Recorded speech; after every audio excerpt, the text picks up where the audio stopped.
Marijampolė – šiuolaikiškas, sparčiai besikeičiantis miestas, saugantis kultūros paveldą, turintis gerą transporto infrastruktūrą, besivystančią pramonę, išplėtotą švietimo ir socialinių paslaugų tinklą, puoselėjantis tradicijas, pasirengęs darniems pokyčiams.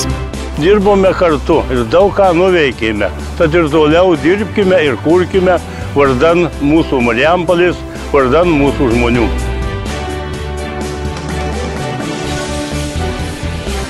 Pastaraisiais metais Marijampolė visus pasitinka kardinaliai pasikeitusi.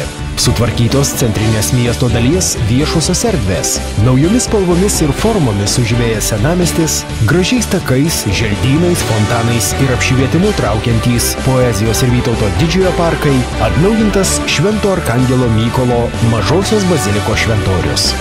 Šiandien jau sunku įsivaizduoti, kad dar visai neseniai Marijampolės senamiestis buvo pilkas ir monotoniškas.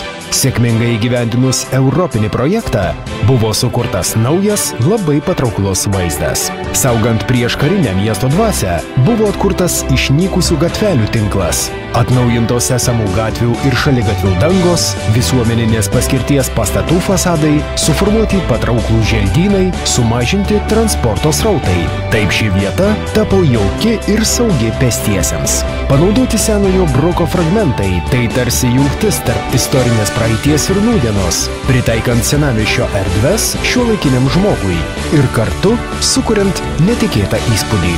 Tikslingai panaudojus ES, valstybės ir Marijampolės savivaldybės lėšas, beveik 150 milijonų litų, neatpažįstamai pasikeitė ir daugelis kitų miesto erdvių. Kompleksiškai sutvarkytas istorinę reikšmę visai Lietuvai turinčios Rygiškių Jono gimnazijos parkas, stadionas ir jo tribūnos, atnaujinti Evangelikų liuteronų bažnyčios komplekso, Spindulio kino teatro pastatų fasadai, senosios Kauno gatvės atkarpa nuo Rygiškių Jono gimnazijos iki Spindulio kino teatro.